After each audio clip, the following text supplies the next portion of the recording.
سنگ دل اپنا، کوئی حاجت ہو رکھتا ہوں تیری چوکھٹ پہ سر اپنا، کوئی حاجت ہو رکھتا ہوں تیری چوکھٹ پہ سر اپنا۔ خداوندا محبت ایسی دے دے اپنی رحمت سے، کرے اختر فدا تجھ پر یہ دل اپنا جگر اپنا، کرے مظہر فدا تجھ پر یہ دل اپنا جگر اپنا۔ میں کب تک نفس دشمن کی غلامی سے رہوں رسوا، تو کر لے ایسے ناکارا کو پھر بارے دیگر اپنا، تو کر لے ایسے ناکارا کو پھر بارے دیگر اپنا۔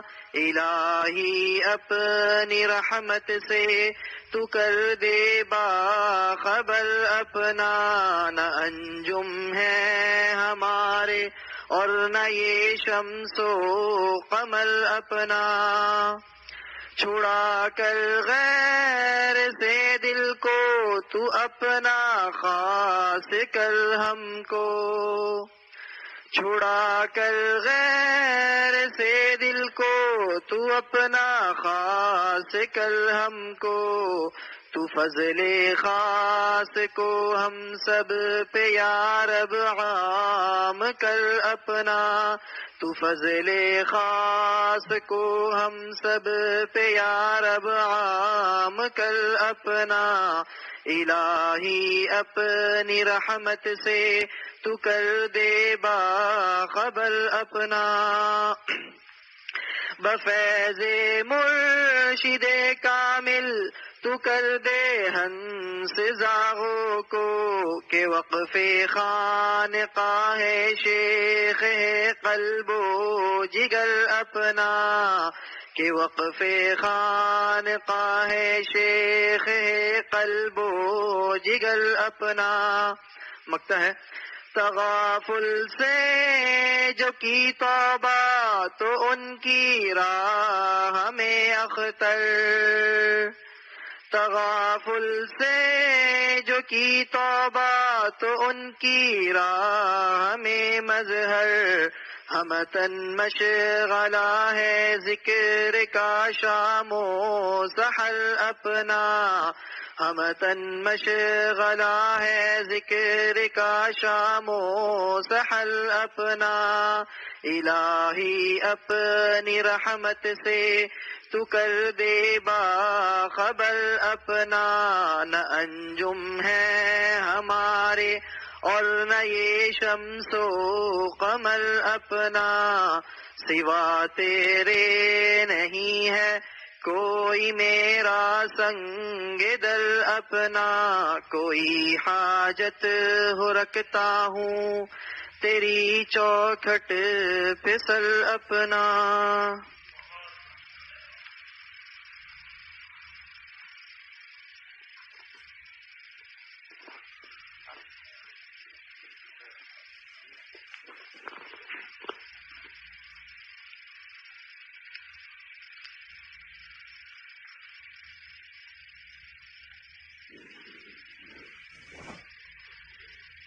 میں دوسرا شعر عرض ہے جس کا عنوان ہے لذت نام ذکر ہے خدا ہے چمن۔ لذت ذکر نام خدا ہے چمن اور غفلت کی دنیا ہے دشت و دمن، لذت ذکر نام خدا ہے چمن اور غفلت کی دنیا ہے دشت و دمن، کی ہے جس نے بھی ہجرت تیرے نام پر، کی ہے جس نے بھی ہجرت تیرے نام پر، پا گیا وہ بہار وطن، پا گیا وہ بہار وطن، یہ ہے فیضان آہو فغاں دیکھ لو، یہ ہے فیضان آہو فغاں دیکھ لو، دامنے کوہ میں دل ہے کیسا مگن، دامنے کوہ میں دل ہے کیسا مگن، کس طرح میں کہوں دل سے اے دوستو، کس طرح میں کہوں دل سے اے دوستو، زندہ باد اے وطن، زندہ باد اے وطن، زندہ باد اے وطن، زندہ باد اے وطن، میں وطن میں مگر دل مدینے میں ہے وطن میں مگر دل مدینے میں ہے، اے مدینہ فدا تجھ پہ ہو صد وطن، اے مدینہ فدا تجھ پہ ہو صد وطن، نیک لوگوں میں ہو صاحب درد دل، نیک لوگوں میں ہو صاحب درد دل، ہے چمن میں کوئی جیسے رش کے چمن، ہے چمن میں کوئی جیسے رش کے چمن، مکتا ہے روز و شب ہے یہ اختل کی آہوں فغاں، روز و شب ہے یہ مظہر کی آہوں فغاں، بخش دے روز محشر مجھے ذوالمنن، بخش دے روز محشر مجھے ذوالمنن، لذت ذکر نام خدا ہے چمن، اور غفلت کی دنیا ہے دشت و دمن، کی ہے جس نے بھی ہجرت تیرے نام پر، پا گیا وہ بہار وطن۔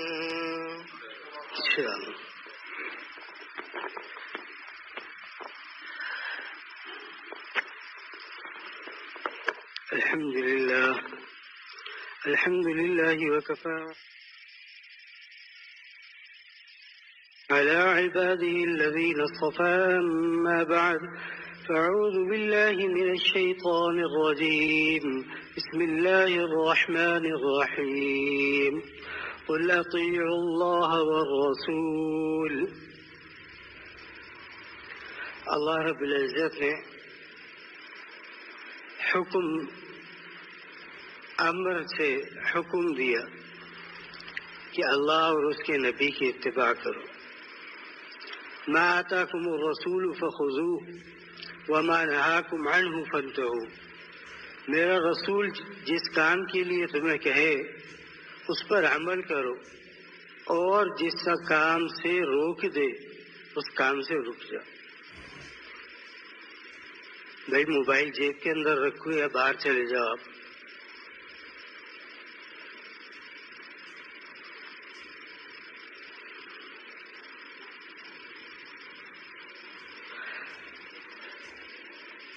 تو اللہ نے ارشاد فرمایا کہ میرا نبی بھی اگر تمہیں کسی چیز کا حکم دے رہا تو اس کو میرا حکم سمجھ کر مانو،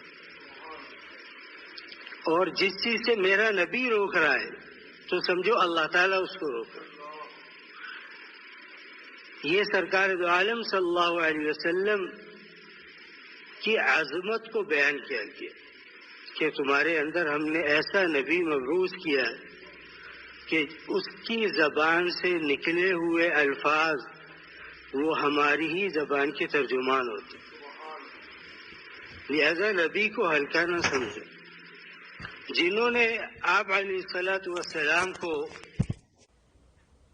اتباع کی، اللہ نے ان کو دونوں جہانوں میں کامیاب، اور جنہوں نے انکار کیا، مشرکین مکہ، یہود، نصارہ، انہوں نے جب سرکار عالم صلی اللہ علیہ وسلم نہیں کیا تو اللہ تعالیٰ نے ان کو دنیا میں بھی ذلت دکھائی اور آخرت میں تو ذلت کا کیونکہ انسان جب اپنا نمائندہ بنا کر کے کسی کو بھیجتا ہے تو نمائندے کی زبان سے نکلے ہوئے الفاظ اسی کے ہوتے ہیں وہ جس کا نمائندہ ہے. تو انبیاء کو جتنے بھی انبیاء دنیا کے اندر آئے وہ اللہ تعالیٰ کی طرف سے وہ پیغام لے کر کے آئے کہ اللہ تعالیٰ ان چیزوں سے راضی ہوتا ہے ان کو کرو اور ان چیزوں پہ ناراض ہوتا ہے ان سے بچ جاؤ.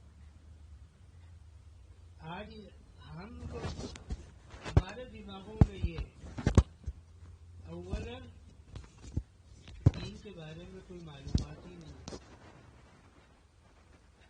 ہم سمجھتے ہیں کہ دین کے بارے میں ہمیں سیکھ کے کرنا کیا ہے.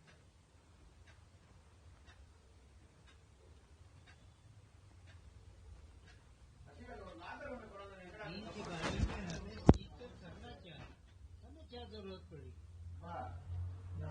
مسجد کے امام صاحب ہیں, بس جب ضرورت ہوگی ان کے پاس جائیں گے, ان سے پوچھیں گے. ہر چیز کے لیے نہیں. ہر انسان کو کم سے کم اتنا آنا چاہیے کہ حلال و حرام کی تمیز کر سکے. اتنا دین ہر انسان کے پاس ہونا چاہیے.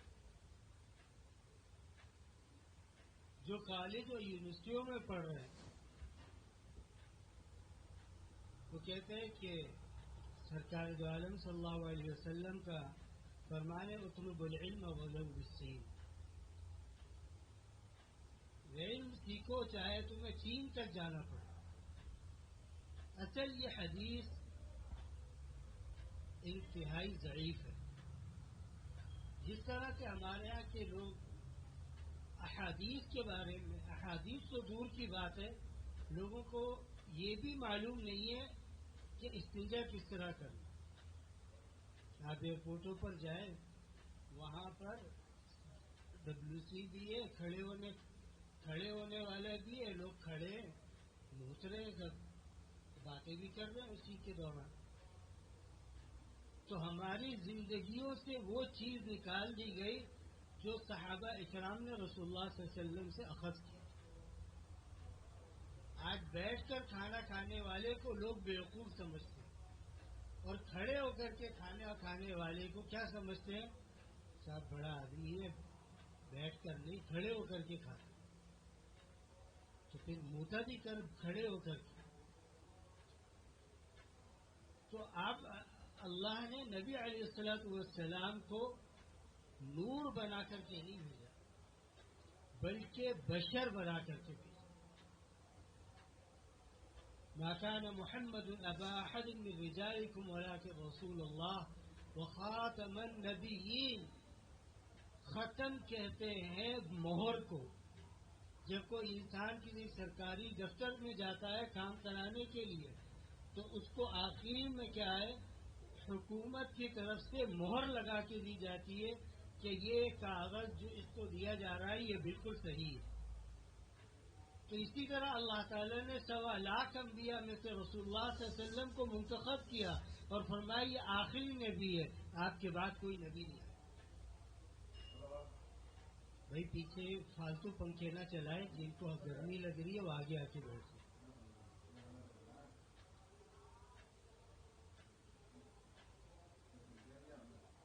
یہ ہمارے یہاں اس چیز کی بہت کمی ہے. تو مسجد کی تو بجلی ہے, کیا ہوا, پنکھا چلا دو بیٹھ جاؤ. کیوں, ہمارے اندر سیکھنے اور سکھانے کی عادت ہے ہی نہیں. روکنے اور ٹوکنے کی ہمارے اندر ہمت نہیں ہے. نہیں, جب تک امت کو سمجھایا نہ جائے اس وقت تک امت کیا سمجھے گی, کیا چیز غلط ہے کیا چیز صحیح ہے. ورنہ کیا ہے, اسراف ہو رہا ہے. اور ان اللہ لا يحب المسرفین, اللہ کہتے ہیں اسراف کرنے والوں سے میں محبت کرتا ہی ہوں.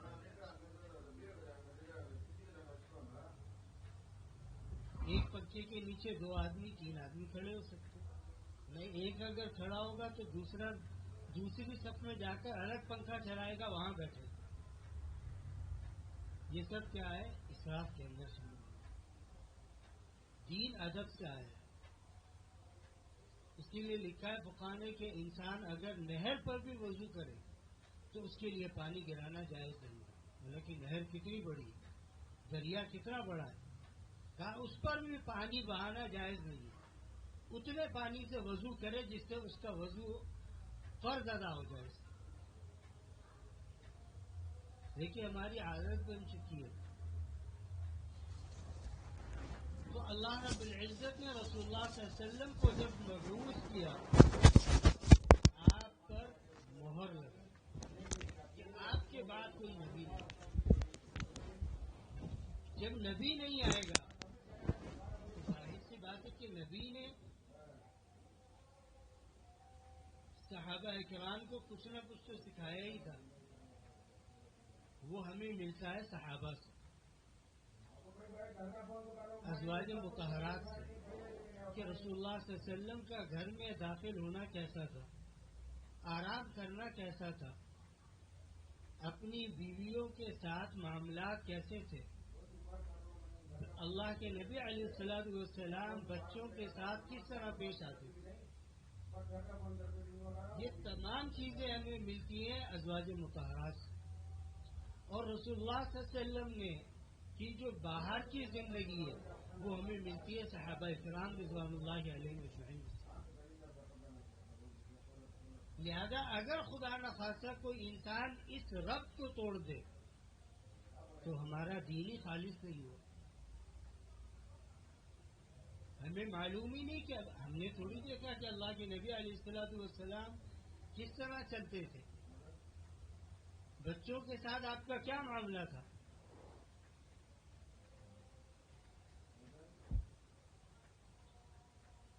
رحم دلی بھی تھی، اور رحم دلی مسلمانوں کے لیے اور غیظ اور غضب کفار کے لیے. اشداء علی الکفار رحماء بینہم. ہمارے نبی کے جو صحابہ ہیں یہ کیا ہے؟ کفار پر بہت سخت.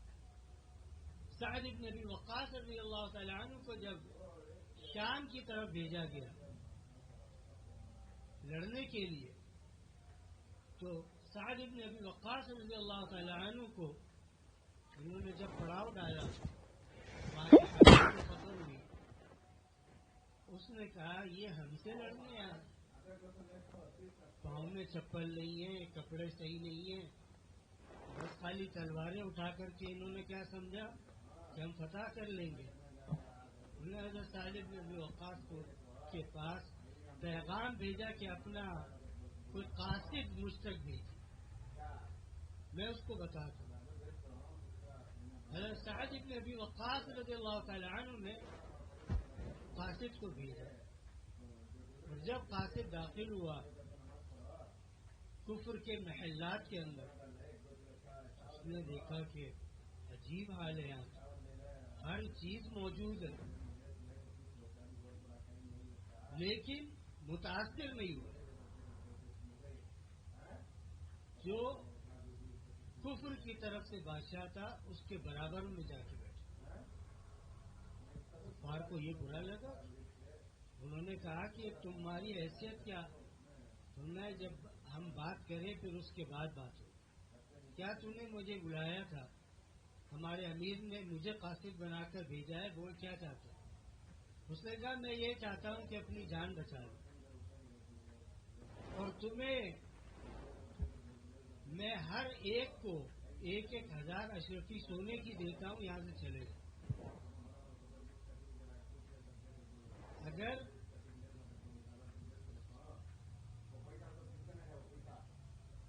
کوئی اور ہوتا وہ کہتا ہے یار اس سے بہتر کیا ہے، جان بھی بچ رہی ہے، 1000 اشرفیاں بھی مل رہی ہیں. فرمایا تیری بات پوری ہو گئی؟ اس نے کہا میری بات پوری ہو. فرمایا کہ اب میری بات سن، ہم جس نبی کے امتی ہیں اس نبی نے ہمیں کبھی یہ سکھایا ہی نہیں، اور جو ہمارے پھٹے لباس دیکھ رہا ہے اور زنگ آلود تلواریں دیکھ رہا ہے تو ہم نہ تلواروں پر اعتماد کرتے ہیں، ہمارا اعتماد صرف اللہ کی ذات کے اوپر. لہذا اپنے دینار اور درہم اور اشرفیہ اپنے پاس رکھ، اور لڑنے کے لیے یا تو ہمیں جزیہ دے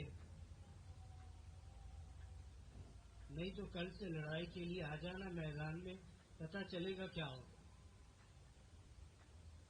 تو رسول اللہ صلی اللہ علیہ وسلم کی ہر زندگی کا پہلو ہمیں صحابہ اکرام سے ملتا ہے۔ اگر کوئی انسان صحابہ اکرام کو بیچ میں سے نکال دے تو ہمارے پاس رسول اللہ صلی اللہ علیہ وسلم کی زندگی کا کوئی شعبہ بھی باقی نہیں۔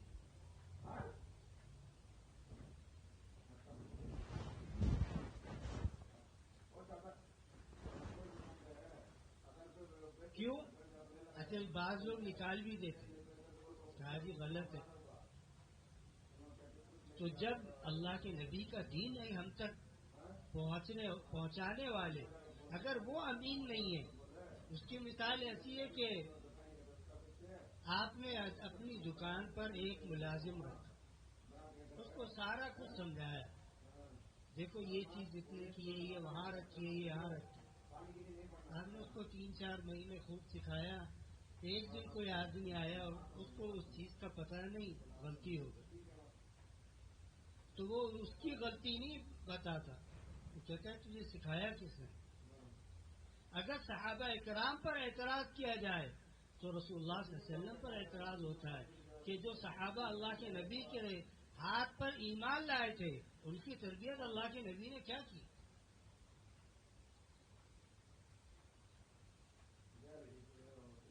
تو رسول اللہ پر اعتراض ہے، اور جب رسول اللہ پر اعتراض ہے تو اللہ پر اعتراض ہے کہ اللہ نے نبی کیسا بھیجا جو صحابہ اکرام کی تربیت بھی نہ کر سکے۔ تو اللہ نے رسول اللہ صلی اللہ علیہ وسلم کی ختم نبوت پر مہر لگا دی۔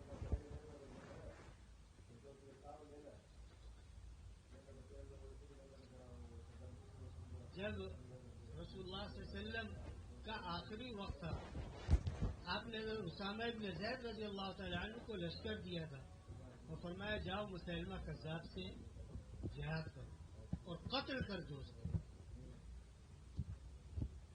لیکن رسول اللہ صلی اللہ علیہ وسلم کی طبیعت زیادہ ناساز ہو گئی تو بڑے صحابہ نے فرمایا کہ ابھی لشکر بھیجنا صحیح نہیں ہے، آپ صلی اللہ علیہ وسلم کی طبیعت نہیں سمجھ، رک گیا۔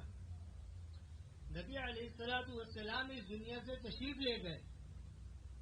حضرت ابوبکر صدیق نے کہا کہ اسلامی لشکر تیار کرو، وہ جائے گا مسلمہ کذاب سے مقابلہ کرے گا اور اس کو قتل کرے گا۔ اس نے جھوٹی نبوت کا دعویٰ کیا تو کیسے کیا؟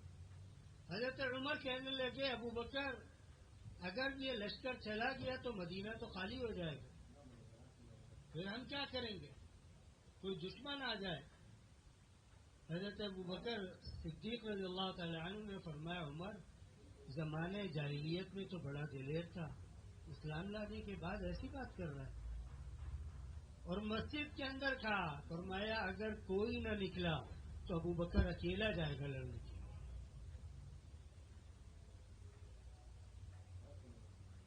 ابوبکر اکیلا جائے گا۔ 1200 صحابہ شہید ہوئے مسلمہ کذاب سے لڑتے ہوئے، لیکن ختم نبوت پر آنچ نہیں آنے دی۔ کیوں؟ اللہ کا بھیجا ہوا نبی۔ آج ہم آج جو رات ہے شب معراج کی رات، شب برات ہے، اللہ تعالیٰ اس رات کے اندر لوگوں کی روزی، لوگوں کی موت، لوگوں کی بیماریاں، لوگوں کی قسمت سب فرشتوں کے حوالے کر دیتے کہ پورے سال کا ہے، اس کے اندر سب ہے، اسی کے مطابق چلے۔ تو اب لوگ کیا کہتے ہیں، یار اٹھو بھائی خان صاحب، منہ اٹھا کے سنو کیا ہو گیا۔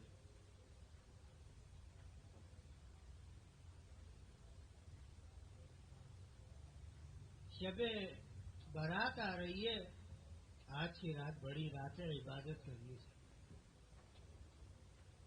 عبادت تو ہر رات میں کرنی چاہیے۔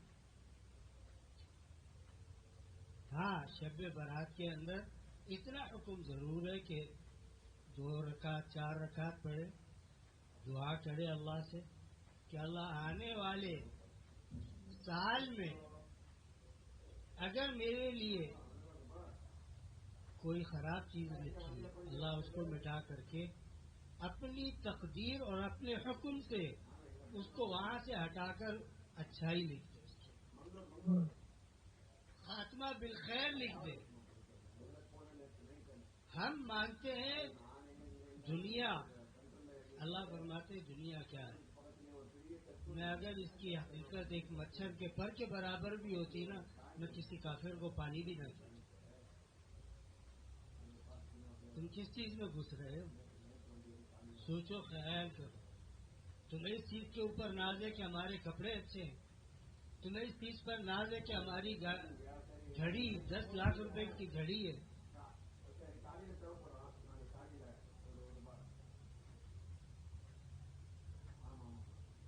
یاد رکھیے، جیسے ہی انسان کی جان نکلتی ہے، گھڑی چشمہ سب کچھ اتار کر ایک طرف رکھ دیا جاتا ہے، اور جتنا بھی مہنگا سوٹ پہنا اس کو بیچ میں سے پھاڑ کر اس کو الگ کر دیا جاتا ہے کہ اب تیرا اصل سفر اب شروع ہو رہا ہے، اور جس کو تو سفر سمجھ رہا تھا دنیا کو، اب وہ دنیا خیر بات کہتی ہے۔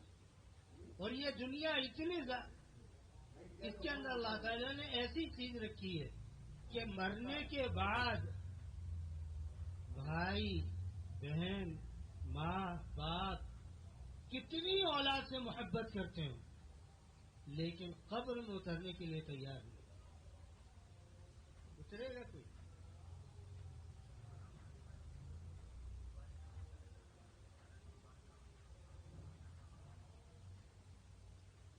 یہ محبت کہاں تک ہے؟ زمین کی حد تک۔ مر گئے، اب اولاد کہتی ہے بابا کی تدفین جلدی ہونی چاہیے، مسجد کے مولوی صاحب کو بلاؤ، وہ تدفین کرے۔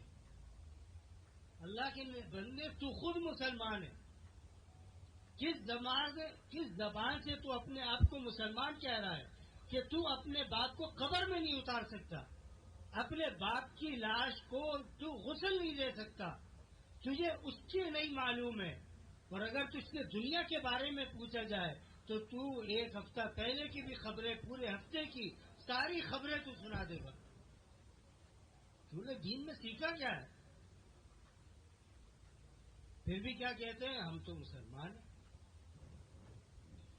یاد رکھیے، اب اس وقت اس زمانے کے اندر وہ دور آ چکا ہے کہ پہلے اللہ تعالیٰ نے اسلام اور کفر کے درمیان اللہ نے صاف اور واضح فرق پیدا فرمایا۔ کافر واضح ہو گئے یہ کافر ہے، مسلمان واضح ہو گئے یہ مسلمان ہے۔ اب جو وقت آ رہا ہے اللہ تعالیٰ منافقین کو اور مسلمانوں کو الگ فرما رہا ہے۔ منافق کا کیا معنی ہے؟ جو زبان پر بالکل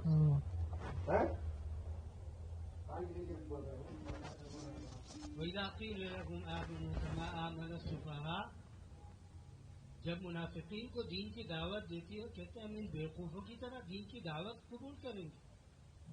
اللہ نے فرمایا الا انہم هم السفہاء، تم ہی بیوقوف ہو، شرم کرو، ولکن لا یشعرون، تمہاری عقلوں پر پردہ پڑا ہوا ہے۔ تم مسلمان نام رکھ لینے سے مسلمان نہیں بنتا، کام کرنے سے مسلمان بنتا۔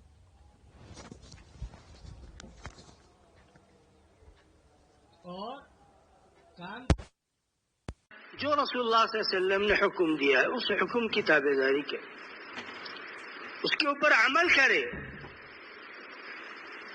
لوگوں کو یہ تو کہتے ہوئے میں نے بے شمار سنا ہے کہ اگر رسول اللہ صلی اللہ علیہ وسلم کی حرمت پر کوئی بات آئی، ہم اپنے بیوی بچے اپنی جان قربان کرنے کے لیے ہم تیار ہیں بالکل۔ اللہ فرماتے ہیں جان سے پہلے تیرا گال چاہیے، اس کے اوپر رسول اللہ صلی اللہ علیہ وسلم کی سنت سے جا، اپنے گھر میں سنتوں کو زندہ کر، اپنے گھر کے اندر رسول اللہ صلی اللہ علیہ وسلم کی سنتوں کا اہتمام کر، پھر اس کے بعد ہم تجھے محبت کا وہ مقام عطا فرمائیں۔ ویسے دعویٰ کرنا یہ ہر مسلمان کے دل میں رسول اللہ صلی اللہ علیہ وسلم کی محبت ہے. یہ نہیں کہتا کہ محبت نہیں ہے، محبت ہے، بس اس محبت کو جگانے کی دیر ہے کہ انسان کے اعمال سے پتہ لگ جائے یار یہ مسلمان جا رہا ہے. آپ جہاں سکھ دیکھیں گے اس سے پوچھنے کی ضرورت نہیں ہے، اس کی پگڑی بتاتی ہے یہ سکھ ہے. ایسا ہی ہے، مسلمان گزرتا ہے پتہ نہیں چلتا مسلمان ہے یا نہیں. کہتے ہیں جی دنیا کے اندر تو ایسے ہی چل رہا ہے. تو اللہ تعالیٰ نے ہمیں دنیا کی تعریفات حاصل کرنے کے لیے نہیں بھیجا.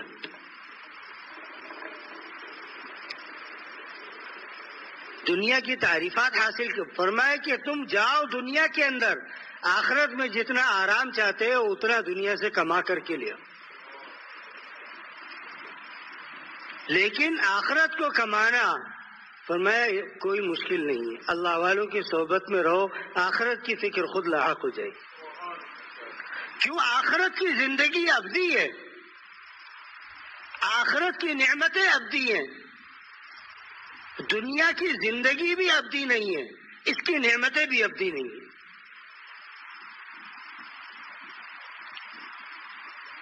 کل وہ ہمارے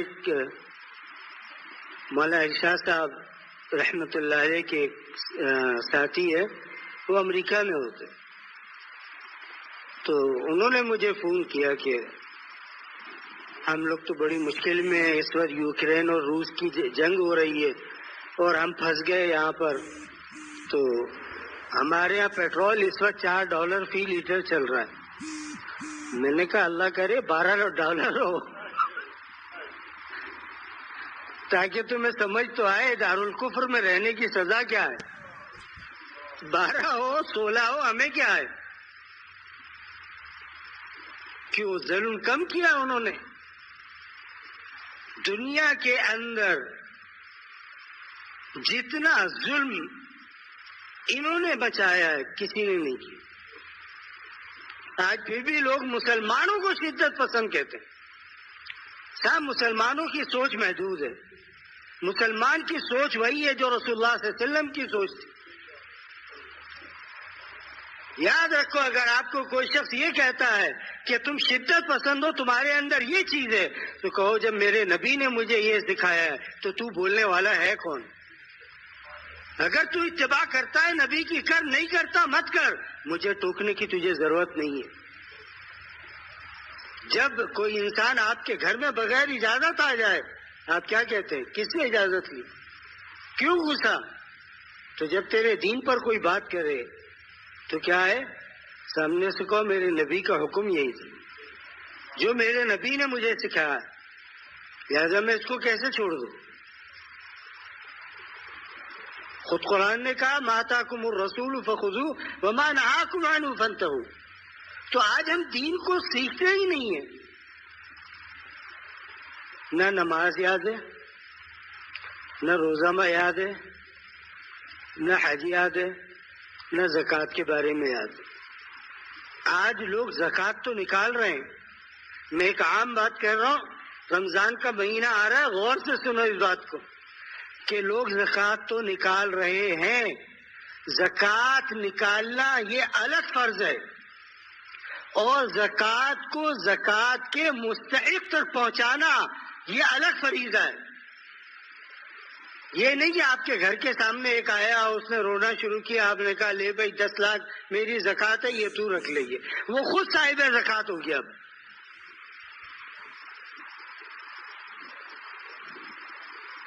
یا آپ نے کہا کہ یار آغا خان میں تو بڑا اچھا علاج ہوتا ہے، وہاں شفا ہوتی ہے، میں جو ہے اٹھا کر کے اپنی زکوٰۃ کی رقم ان کے حوالے کر دیتا ہوں. یاد رکھے زکوٰۃ آپ نے نکالی ہے، قبول نہیں ہوئی. زکوٰۃ کا مصرف کیا ہے؟ زکوٰۃ کہاں لگے گی، کس کو لگے گی؟ ہمیں اتنا بھی علم نہیں. ہم ان کے حوالے کر کے کیا سمجھتے ہیں؟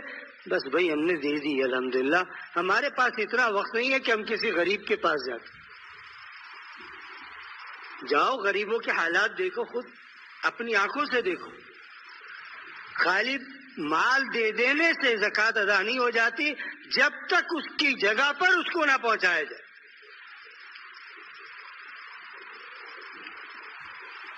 لہذا زکوٰۃ کے مسائل، رمضان آ رہا ہے، رمضان کے مسائل بھی سیکھو، زکوٰۃ کے مسائل بھی پڑھو، بیچ زیور لو، اس میں سب چیزیں موجود ہیں. زکوٰۃ نکالنی ہے، زکوٰۃ کس پر لگے گی؟ آغا خان پر لگے گی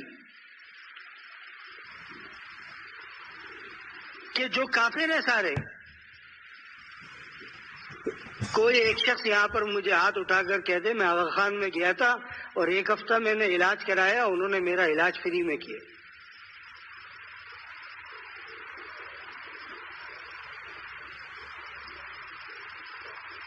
بڑے بوڑھے بھی موجود ہیں، آپ نے شاید سنا ہو کبھی کہ علاج کے لیے گیا ہو اور اس نے کیا کیا ہو، 1 روپیہ نہ لیا اور علاج کر دیا. ہے بھائی، اگر کسی کے علم میں ہے تو ہاتھ کھڑا کرے، میں سننے کے لیے تیار ہوں.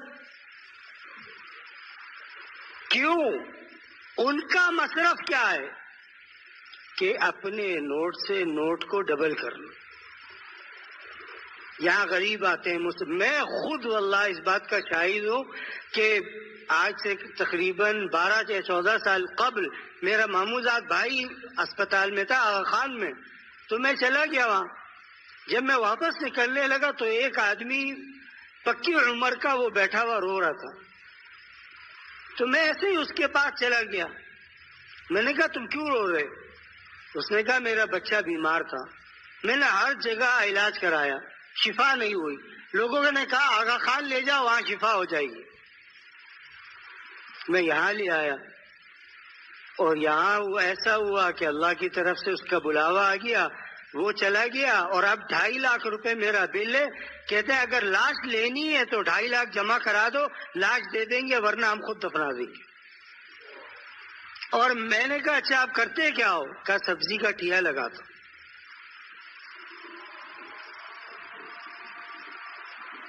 حقیقت تک پہنچو. کسی کافر کو تم نے زکوٰۃ دے کر کے یہ کہہ رہے ہو کہ یہ ہمارے زکوٰۃ کا مطلب صحیح ہے. کافر کو زکوٰۃ لگتی ہے. آج ہمارے دماغ جو ہے نا دنیا کے پیچھے ایسے پاگل ہو چکے کہ دین کو نہ ہم سیکھنے کی ضرورت سمجھتے نہ سمجھنے کی ضرورت سمجھتے.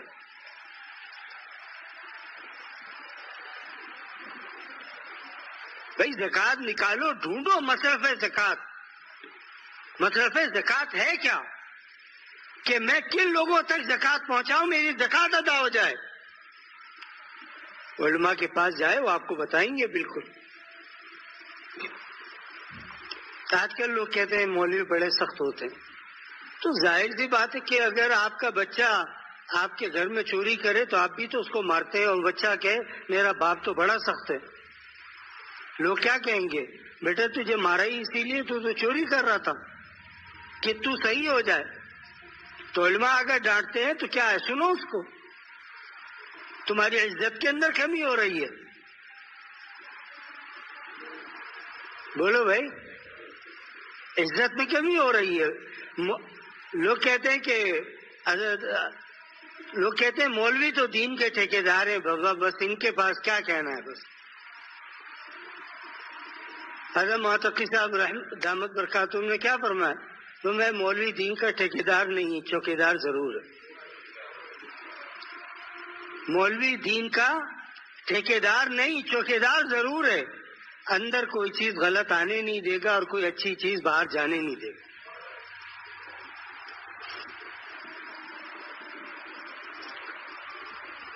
یہ انبیاء کے وارثین ہیں.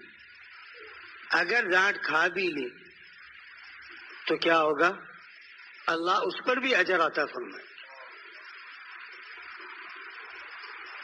تو ختم جو رسول اللہ صلی اللہ علیہ وسلم کے اوپر جو مہر لگائی گئی وہ اس لیے لگائی گئی کہ آپ کے بعد کوئی نبی نہیں. ہاں خلافت آئے گی، نظام خلافت آئے گا. یہاں تک فرمایا کہ مسلمانوں میں خلافت جب تک رہے گی ورنہ خلافت کا دروازہ اکھڑ جائے گا.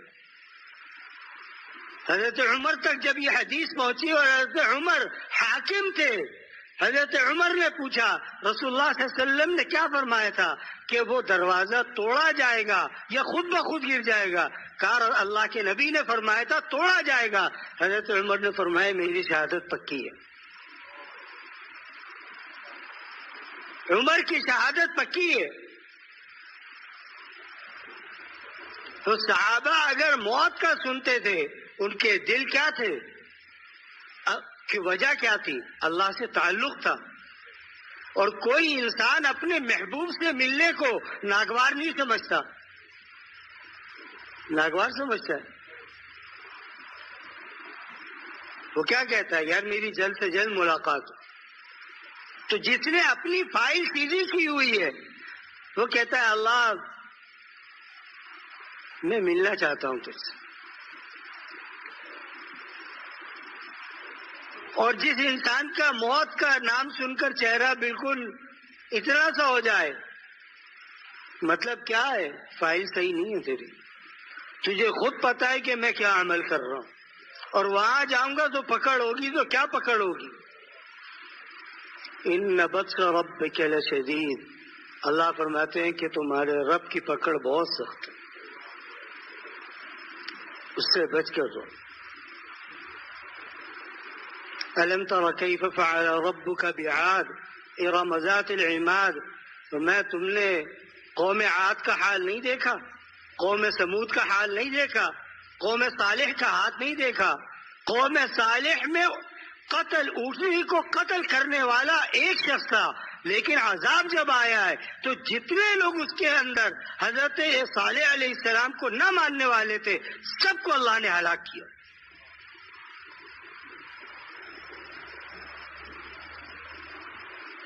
حدیث پاک کے اندر آتا ہے اوحى الله عز وجل الى جبرائیل علیہ السلام ان اقلب مدینہ کذا و کذا بأہلها. اللہ نے وحی بھیجی رسول اللہ صلی اللہ علیہ وسلم کے حضرت جبرائیل کی طرف کہ اے جبرائیل جاؤ فلاں بستی کو تہس نہس کر دو. فقال یا رب، جبرائیل علیہ السلام کیا کہہ رہے ہیں؟ فقال یا رب ان فیہم عبدک فلانا لم یعصک طرفۃ عین. اس میں ایک بندہ تیرا ایسا ہے جس نے پلک جھپکتے میں بھی تیری نافرمانی نہیں کی. اللہ تعالیٰ کیا ارشاد فرماتے ہیں؟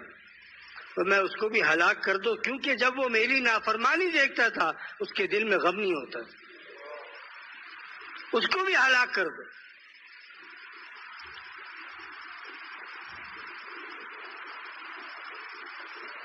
تو ختم نبوت ایک ایسا کام ہے کہ جو اس کے اندر آیا نا وہ اللہ سے قریب ہوگی.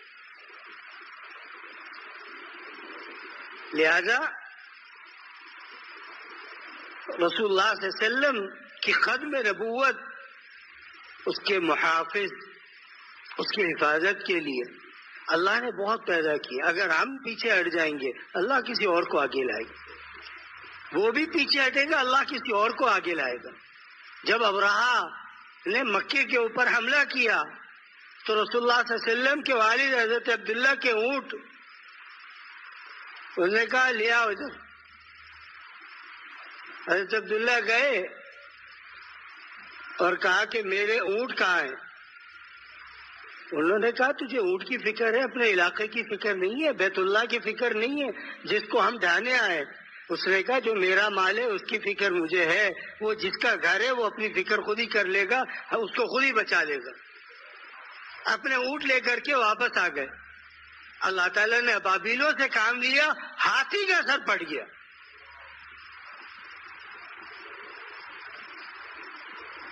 یہ 200 دین ہیں.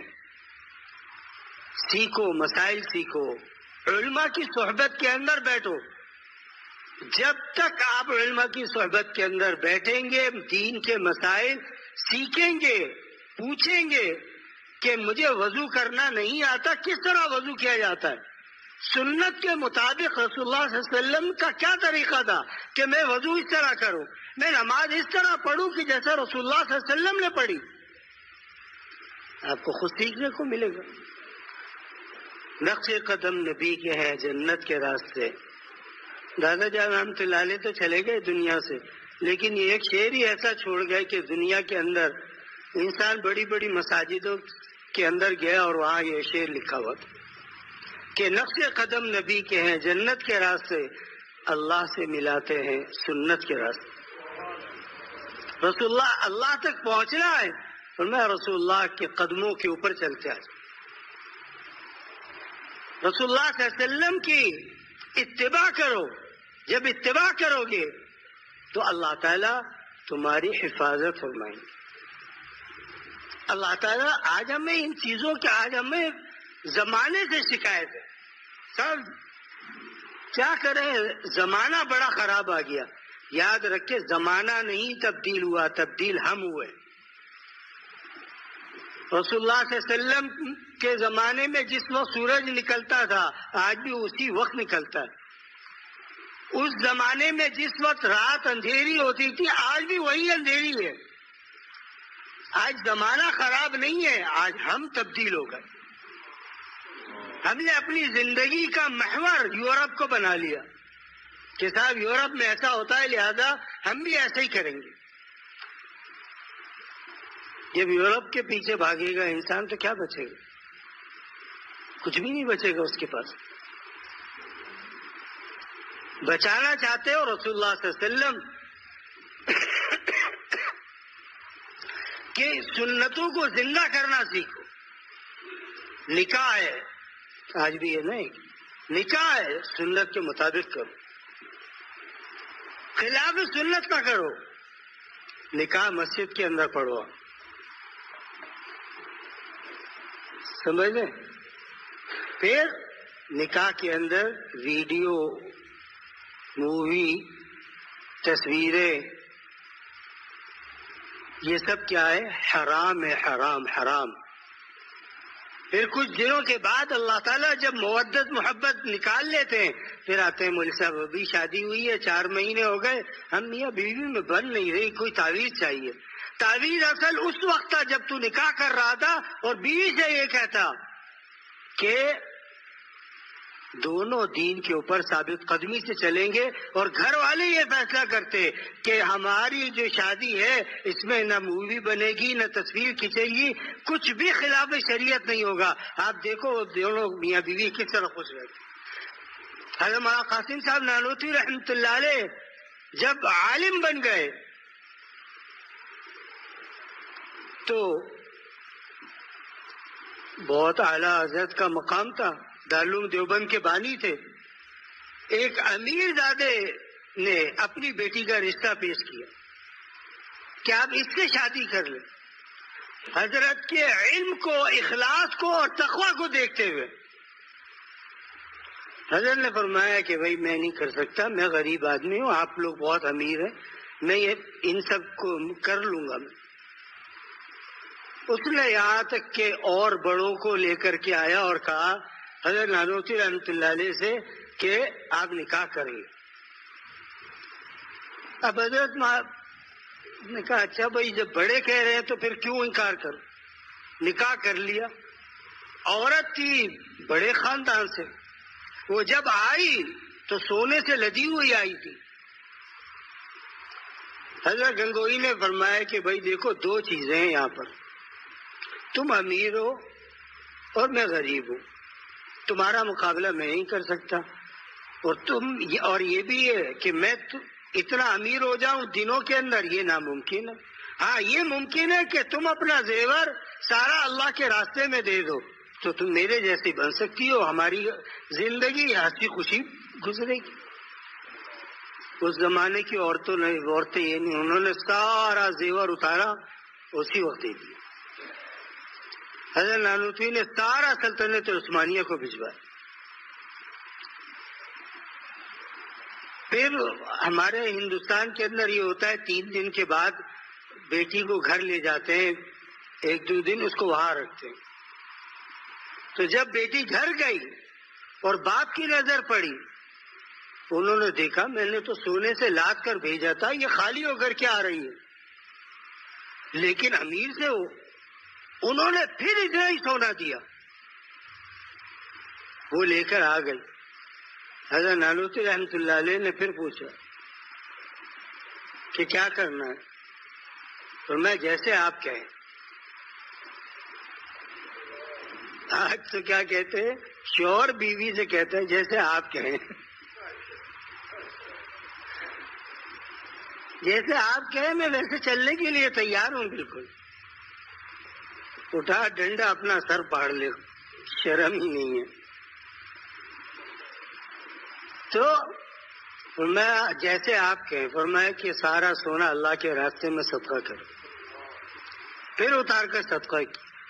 پھر لکھا ہے کہ اللہ نے ان کو وہ مقام دیا کہ کبھی ان کے دل میں دنیا کی کوئی خواہش ہی باقی نہیں ہوئی.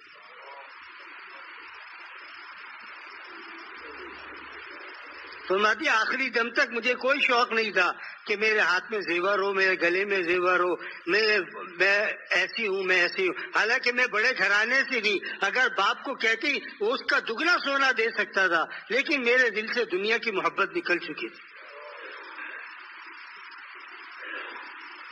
یہ تھی شادیاں، سادگی تھی.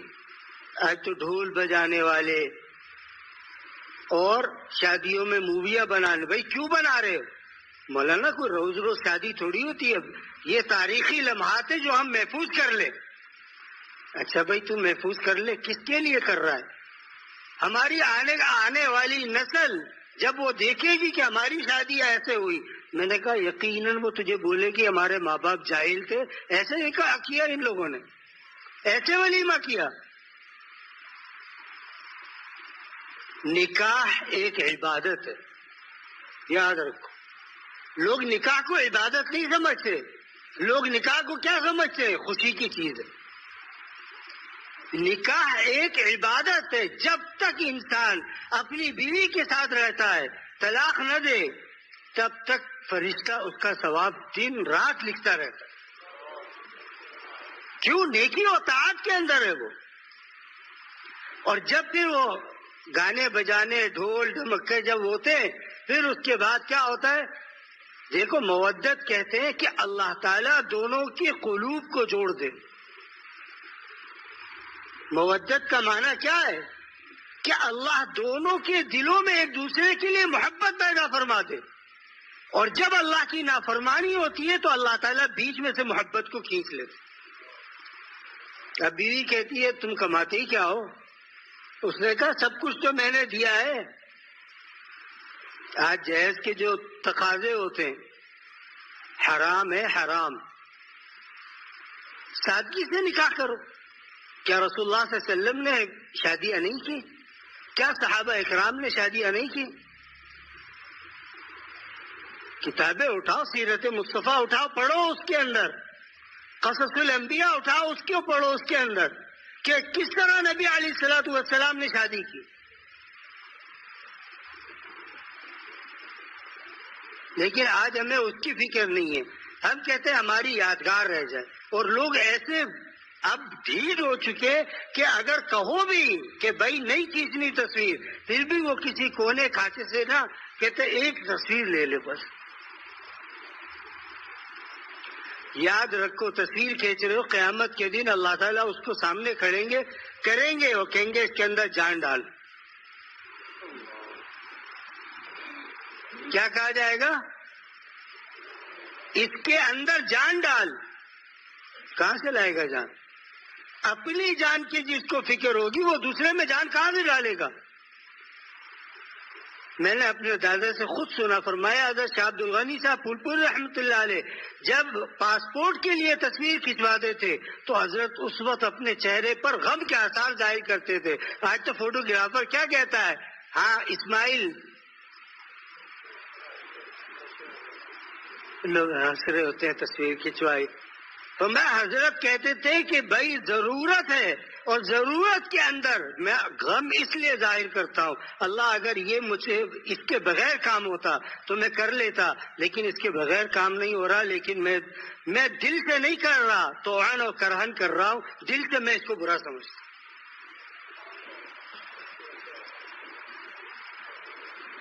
آج ویڈیو بن رہی ہیں، یہ فلانا بن رہا ہے جناب، یہ ہو رہا ہے، کھانے ضائع ہو رہے ہیں، ہالوں کی بکنگ ہو رہی ہے، 6 مہینے پہلے ہال بک کراؤ تو ہال ملتا ہے۔ کہاں گیا یہ سب چیزیں؟ کہاں گئی؟ ہم کیوں رسول اللہ صلی اللہ علیہ وسلم سے دور ہو گئے؟ کیوں ہم نے علماء کے پاس جانا چھوڑ دیا؟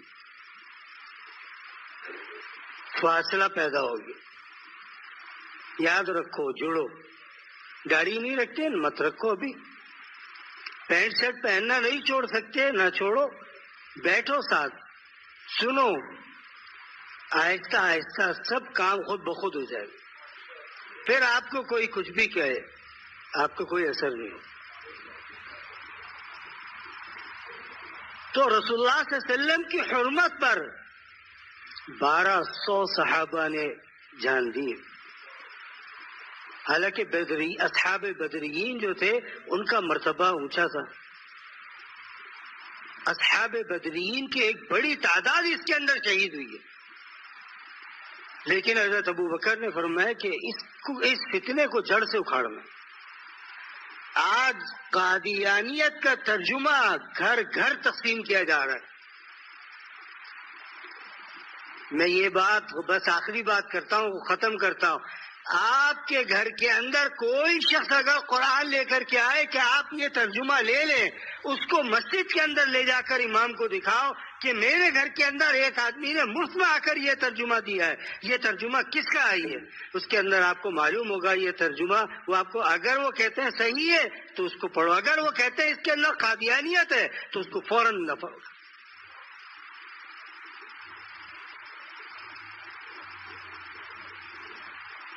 غیرت انسانی کا بھی تقاضا ہے اور ہمارے ایمان کا بھی تقاضا ہے۔ بھائی ترجمہ پڑھنا ہے، کتنے ترجمے؟ آج جو ہمارے ہاں کم علم لوگ ہیں وہ کہتے ہیں یار حضرت تھانوی رحمۃ اللہ علیہ کی مجلس ہو رہی تھی، مجلس کے دوران ایک صاحب نے کیا کہا کہ حضرت احمد رضا خان نے یہ کہا ہے۔ حضرت نے فرمایا کہ احمد رضا خان، یہ کہو مولانا احمد رضا خان۔ فرمایا ٹھیک ہے، ہمارے ان کے درمیان اختلاف ہے لیکن دل کے اندر عظمت ہونی چاہیے، عالم دین ہے، تم نے ایسا کیوں کہا؟ پھر حضرت کا انجیکشن بڑا سخت ہوتا تھا، پھر حضرت نے لگایا، علاج ہو گیا۔ فرمایا عالم کو کیا جا رہا ہے تمہارا کہنے کے اندر؟ جب وہ عالم ہے تو عالم کہو ان کو۔ ہو سکتا ہے ان کو جو خبر، ہماری خبر وہاں تک پہنچی ہے کہ رسول اللہ صلی اللہ علیہ وسلم سے محبت نہیں کرتے، تو آپ خود بخود پتہ چل جائے۔ تو آج ہم ان چیزوں کو سیکھتے ہی نہیں ہیں، ہمیں فکر ہی نہیں ہے۔ ہم سمجھتے ہیں جیسے بیماری کے لیے ڈاکٹر ہے، تم ڈاکٹر کے پاس چلے جائیں گے، ہمیں کوئی چیز فریج، ایئر کنڈیشن، استری خریدنی ہے، اس کے لیے مارکیٹ کے اندر لوگ بیٹھے وہاں سے خرید لیں گے۔ دین خرید نہیں سکتے، دین کے پیچھے بھاگنا پڑے گا۔ تھوڑی سی محنت کرے انسان، رمضان کا مہینہ آ رہا ہے، اپنے آپ کو فارغ کرے، اپنے مشائخ کے پاس پورا مہینہ لگا۔ یہ دنیا کمانے کا مہینہ نہیں ہے، یہ آخرت کمانے کا مہینہ۔ جنہوں نے اس میں آخرت بنا لی، اللہ رب العزت فرماتے ہیں بس جنت اس کے لیے واجب ہو گئی۔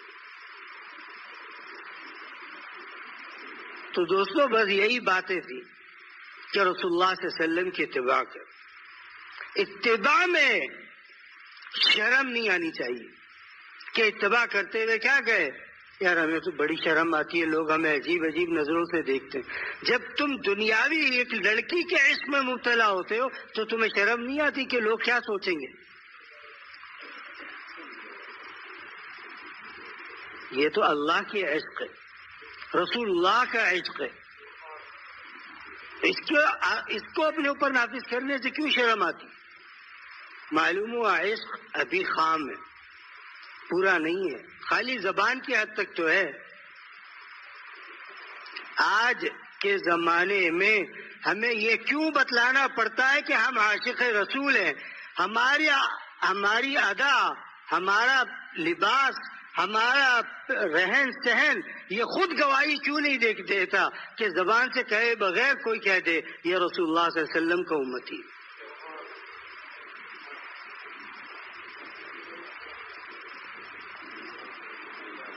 ایک ساتھی بڑے مسئلے میں پھنسا ہے، بہت پریشان ہے، دعا فرما دے اللہ آسانی کا معاملہ فرمائے.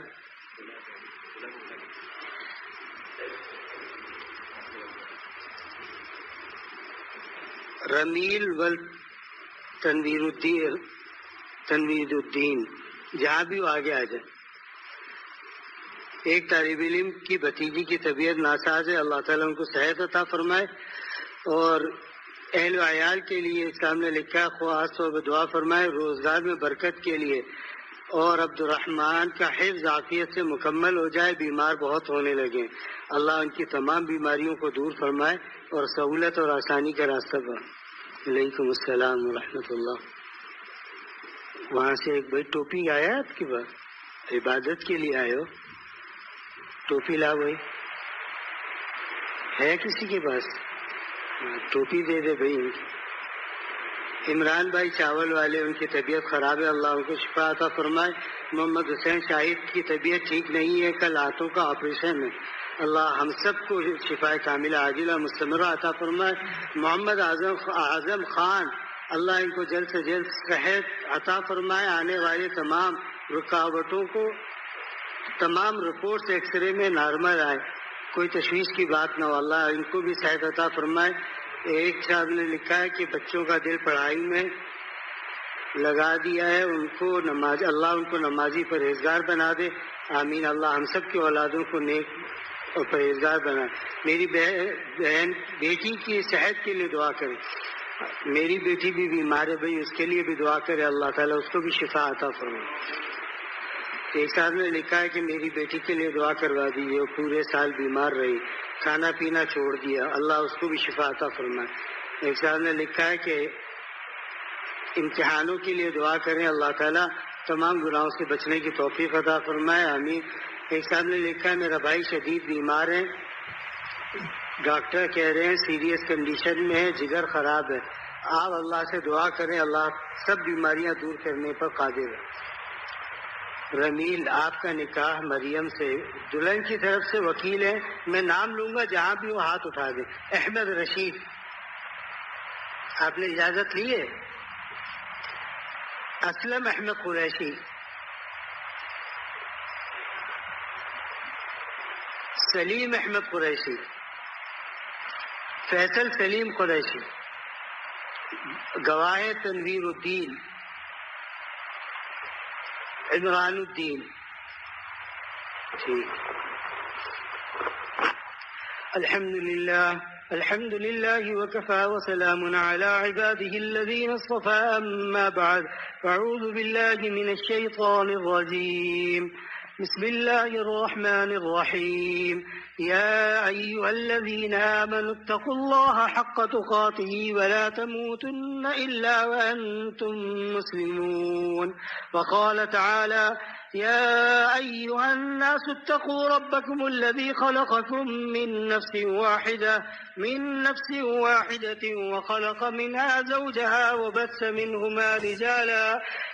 منهما رجالا كثيرا ونساء، واتقوا الله الذي تساءلون به والأرحام، إن الله كان عليكم رقيبا.